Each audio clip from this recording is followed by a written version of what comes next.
De vuelta, estimados televidentes, en nuestro programa de mediodía a medianoche con nuestros invitados, interesantes invitados, Diela y Rolando, en un tema que nos involucra a todos como parte de este Chiloé y de este Ancud en particular. Carlos, te cedo la palabra. Seguimos de nuevo con este interesante problema. Ustedes decían que la gobernación en cierta medida les ha dado el pase para hacer esta actividad, que ha financiado en parte el proyecto. Ahora, los resultados que ustedes van teniendo, la gobernación, ¿cómo los absorbe para solucionar el problema, o es un punto de quiebre, digamos, en el proceso?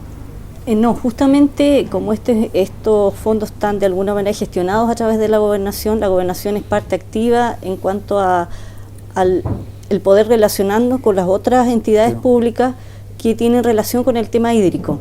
Entonces, la mirada que se puede entregar después del trabajo que ya se está haciendo con las encuestas socioecológicas va a ser muy enriquecedor respecto de la respuesta que haya en medidas concretas hacia la gente de los territorios, y también para ir entregando de manera más eficiente los recursos. Por ejemplo, en este minuto hay varios proyectos que se están entregando, o varias soluciones, proyectos a nivel de municipio, a nivel de Prodesal, de INDAP, de CONADI también. Entonces, de pronto nosotros, a la hora de sentarnos a la mesa, entregar toda la información que nosotros ya estamos recopilando, vamos a tener una visión, y ellos igual van a tener una visión más clara del territorio, con los diagnósticos mucho más eficaces respecto de lo que pasa con esta gente en la problemática puntual. Y también vemos, supongamos, una persona que tiene una solución de escala en este minuto, que hay un listado de 20 personas, 20 o más en el sector de Caucahue. Ahí nosotros vamos haciendo el cruce de la información, y quien después tiene por el Prodesal cosechas de agua lluvia, que también ha hecho un trabajo bastante eficiente en el municipio de Quelchi, en esa área. Pero hay otra gente que no tiene ninguna solución de ningún tipo y tiene graves problemas. Entonces, esas son las cosas que nosotros queremos ir poniendo el hincapié, para que justamente se haga más eficiente el uso de los recursos estatales en cuanto a se entregue solución a la gente que tiene la problemática más álgida en ese minuto. Entonces, la solución se va haciendo para toda la población de manera en conjunto, porque esta es una problemática que los cruza a todas de distinta manera. Yo siento que de alguna manera este proceso va a mejorar sustancialmente la entrega de recursos, la entrega de soluciones, y también va a entregarle el conocimiento a las personas de cómo ellos también colaboran y cómo ellos también son parte de la solución, porque lo van entendiendo desde su vivencia en el territorio y desde cómo ellos pueden también aportar al cuidado del agua y de sus microcuencas en el territorio que viven. Ustedes han hablado mucho de la cosecha de agua. ¿En qué consiste el proceso ese? ¿Se realiza en los meses de invierno, cuando más llueve? En general, la cosecha de agua lluvia se realiza en cualquier minuto cuando haya lluvia. Pero hay que tener una infraestructura. Claro, tener el estanque, tener las canaletas en los techos para poder tener las bajadas de agua, y la idea es que de alguna manera queden instalada de una manera alta, que toda la bajada de agua sea por gravedad, entonces no sea un problema tener una bomba que suma un costo adicional, ya sea eléctrico, ya sea o bencinero, petrolero, sino que sea solamente por gravedad, cosa de que la persona abra su llave y cuando tenga lluvia pueda usar esa agua que acumula en el estanque. Esta es como su solución complementaria, y principalmente nosotros la orientamos al trabajo productivo de regar la huerta, darle beber a los animales. ¿Podría ser para el consumo humano también este proyecto? Se puede usar domiciliariamente, pero ya a nivel de estanque, como el estanque para bañarse, la lavadora. No está recomendado su uso directo como para el consumo humano. ¿Y por qué eso no podría potabilizarse el agua por algún método? No es tanto por la potabilización en sí. Si usted se la consume directo no habría problema, por lo menos inocua, pero esa misma inocuidad hace que no tenga nutrientes ni nada, entonces como que a usted lo está limpiando de nutrientes, le va haciendo un daño a nivel corporal. No tiene los minerales, no tiene los minerales suficientes cuando está allá abajo. Ahora, aquí en la isla hay dos problemas que desde hace un tiempo atrás se están conversando y también ustedes a lo mejor tienen relaciones, la escasez de agua que se está produciendo por la explotación de las turberas de pompón, de un lado, y el otro sí es efectivo que las plantaciones de eucalipto también evaporan mucha agua y producen cierta sequía. ¿Es efectivo eso? Bueno, hay varios estudios que demuestran que los eucaliptos efectivamente absorben mucha mayor cantidad de agua que los árboles nativos. De hecho, está prohibido que se planten estos árboles en sectores de cauce o cercanos a los cursos de agua. No está tan estudiado el efecto del pompón en relación con el ciclo hídrico, pero entendiendo que su peso es 20 veces el peso en agua, quiere decir que retiene una gran cantidad de agua, lo cual lo deja disponible en mucha mayor cantidad de tiempo después de haberse realizado una lluvia. Si no está el pompón, entonces el agua pasa, se va directamente hacia los ríos y después al mar. Exacto. Y eso es evidente. Entonces la extracción del pompón es vital en este caso, sobre todo tomando en cuenta que no está regulado o normada la extracción. Yo trabajo en la Fundación Senda Darwin y ahí se ha definido una manera de extracción sustentable. Se han hecho varios talleres para capacitar a las personas en relación de cómo hacerlo de manera que no corten con el recurso y este se pueda renovar cada cierto tiempo. Según estos estudios, el pompón se puede regenerar cada 5 o 10 años dependiendo de los factores que lo están incidiendo: luz, calor, humedad. Y la recomendación general es hacer una extracción a nivel de manchones, no todo obviamente, y con cierta profundidad a mano, y sin ocupar estas herramientas que las están ocupando. El otro factor que incide fuertemente es la extracción de bosque nativo. El bosque nativo es una verdadera cosecha de agua lluvia. Lo que está haciendo, tiene una foto acá atrás, está relacionado principalmente con los líquenes, los musgos, estos helechos que se adhieren a la corteza, aumentan en mayor cantidad la superficie del bosque. Entonces el agua, el mismo efecto del pompón, la va reteniendo y lo va entregando mucho más lento a las napas freáticas y después a los cursos de río. Perfecto. Si nosotros cortamos los bosques, pasa exactamente lo mismo. El agua pasa directamente y se va al río. Y el último factor que usted lo comentaban delante es del cambio climático. Y esto está palpable. Acá, yo acabo de llegar de Punta Arenas. En Punta Arenas está mucho más palpable. La gente ya no tiene duda de que existe un cambio climático y que está afectando al clima, los eventos de lluvia y también la cantidad de calor que está ocurriendo. Es un detalle no menor que, bueno, todos somos responsables de ese tema porque no le hemos tomado el peso. Y acá siempre conversamos en nuestro programa, en este tipo de tema o en otro, aquí hay un tema de educación.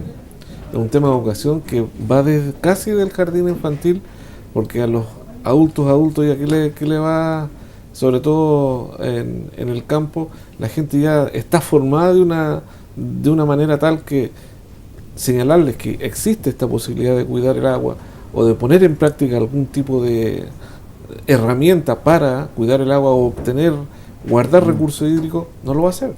Pero si tú lo empiezas a señalar desde niño, es lo más probable que ya tengas un adolescente y un adulto con conciencia de cuidar este recurso. Sí, el problema es que si nos enfocamos solamente a los niños no alcanzamos a solucionar sí, claro. No, pero en este minuto justamente el problema es tan dramático para las zonas rurales que la gente, es decir, no es que tú quieras o no tener una visión distinta, es decir, es imperioso, es necesario, porque si no, el problema lo sufre la persona directamente. Entonces, en ese aspecto es más duro cuando tú no tienes el problema de manera personal, como ocurre en la zona urbana, que la gente se da el lujo de decir, ay, ¿de qué hablan de escasez hídrica? Pero la gente que vive el problema, no. Ese aprendizaje es brutal, porque lo vives tú. Nosotros nos quejamos en diciembre, enero y febrero. Cuando empiezan a llegar los turistas, baja la presión del agua, y en algunos sectores, claro, ahí recién sectores altos. Claro. Sí, hay personas en Caucahué que viven con el problema todo el año.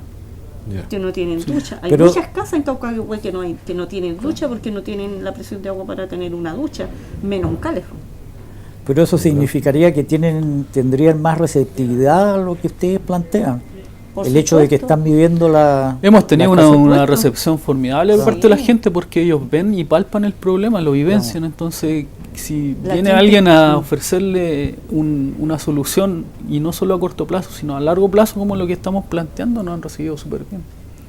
La gente Claro. quiere solucionar su problema, es decir, porque cuando tú vives la problemática en sí, de que no tienes agua para la taza del baño, que no tienes ducha para... Es decir, para nosotros es común ir al baño, abrir la llave, ducharte, tirar la cadena. Allá eso tan común no es no así se de puede. común. Sí. Y ahora aquí hay una cuestión de desarrollo, de cómo nos estamos planteando como sociedad. Está ocurriendo que todas las zonas rurales están siendo despobladas, más bien se están envejeciendo. Si no tienen agua para para mantener sus soluciones económicas, productivas, agrícolas o de ganadería, por ejemplo, no les va a quedar otra solución que emigrar hacia las zonas pobladas. Y esta es una problemática ya a nivel país. El agua es vital, tenemos que empezar a hincarle más el diente y saber cómo la vamos dando o abasteciendo el recurso a las poblaciones que viven en esta zona, no solo para que sobrevivan, sino que se mantengan también en estos lugares habitándolo. Ustedes tienen pega en dos ámbitos. Soy medio porfiado ya. Tú dices en el corto plazo y en el largo plazo. Porque también podrían implementar proyectos para educar a los niños. Y también con los adultos darle las soluciones de corto plazo, pero... Bueno, ese trabajo en la Estamos- Senda Darwin, no sé, SECPAN, la agrupación de ingenieros forestales, con Diela siempre lo hemos estado haciendo. Sí, Ya. permanente. Trabajo permanente que sabemos que la educación, la mayor cantidad de información, como usted lo decía delante, es vital para incidir después en las políticas públicas, las personas que nosotros estamos escogiendo como los representantes de cada territorio. Mira, Sí. va a sonar como un tema político lo que voy a plantear, pero tú ves palpable en esta situación el tema del individualismo.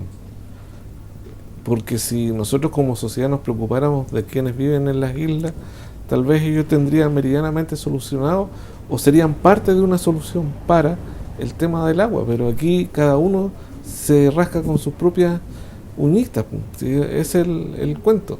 Cuando nos empiece, como dices tú, cuando nos empiece a afectar aquí, recién nos vamos a empezar a aclanar, a reunir, a señalar aquí hay organizaciones que se preocupan de este tema, ya para buscar algo, buscar una solución.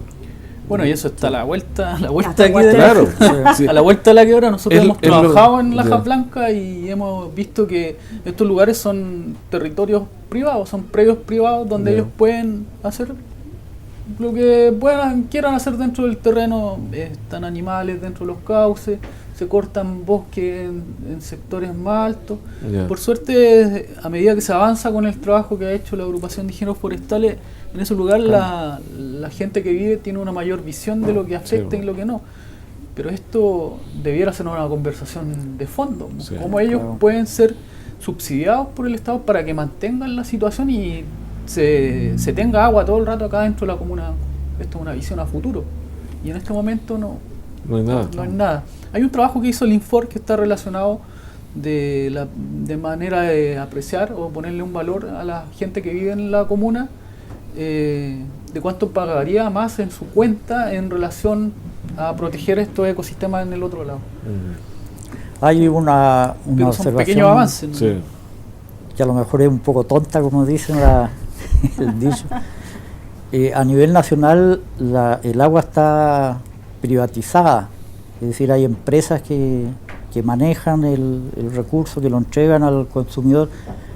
No es un peligro, como yo lo veo, que pueda privatizarse la entrega de agua a nivel rural con el daño que eso significa para la economía de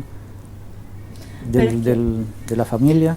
En general, el agua en las zonas rurales se está entregando, cuando hay APR, se entregan por APR, que son comités de agua potable rural, como lo expresó delante de Rolo, y que son justamente la misma gente, es la misma comunidad en la práctica Claro. que dirige y controla y maneja estos comités de APR, por eso se llaman comités. Entonces, en ningún caso son privados. En las zonas urbanas es donde el agua está todo Claro. en manos de la empresa privada, llámense las empresas sanitarias. Pero en la zona rural no. Y yo pienso que ni siquiera hay apetito de parte de las empresas Claro, sanitarias eso. porque... Sin embargo, a lo mejor se va el tema del código de agua, de los derechos de uso consultivo o Claro. no consultivo del agua. Esto está siendo tramitado a nivel de Congreso, Ya. país, y todavía no se tiene claro qué va a No. suceder. Y es bueno también comentarlo, porque no Sí. toda la gente, aún en estos días, no Sí. sabe que es dueño del terreno, pero no La de dueña del del agua. agua. Claro, Sí, sí. eso sí. Eso es un tema, yo lo aprendí aquí en Chiloé, que todavía no me cabe en mi cabeza que si el agua pasa por mi terreno, no soy dueño del agua ni en la superficie ni bajo la superficie. Entonces, ¿qué otro puede ser dueño de esa agua y me puede cobrar si yo voy a hacer uso de esa agua? Sí. Y el gran problema es que se pide Claro. el derecho de agua sin haber hecho uso de ella, Claro. es para siempre, sin pagar nada, y más encima después lo puede vender o transar, como si fuera un bien Claro. cualquiera. A Sí. perpetuidad. Más encima. ¿Sí? O sea, eso hay que cambiarlo. Sí. Yo no lo he visto en ningún programa de algún parlamentario. Esto en este minuto se está discutiendo en la Cámara Ya. de Diputados y Senadores, en este minuto la modificación legislativa del Código de Agua. Ya. Y ha sido una pelea muy dura y donde Nos estamos interesa. perdiendo, va a variar, y donde se está ganando el empresariado respecto de cómo cuidar, porque en la práctica los derechos que quedan en este minuto para entregar, si es el 10% es mucho. Todos los otros están pedidos por la empresa privada. Todos. Entonces, de alguna manera, y lo peor es que están sobrepedidos. Ya. Porque si hay un río que entrega 100, entregaron 120 o 130. Entonces, ¿por qué? Porque se produjo ahí un lío con el tema. Entonces, en este minuto estamos más encima con recordemos que cuando la presidenta Bachelet asumió el mando, puso un delegado presidencial del agua justamente por el tema de la problemática hídrica a nivel país. Ya.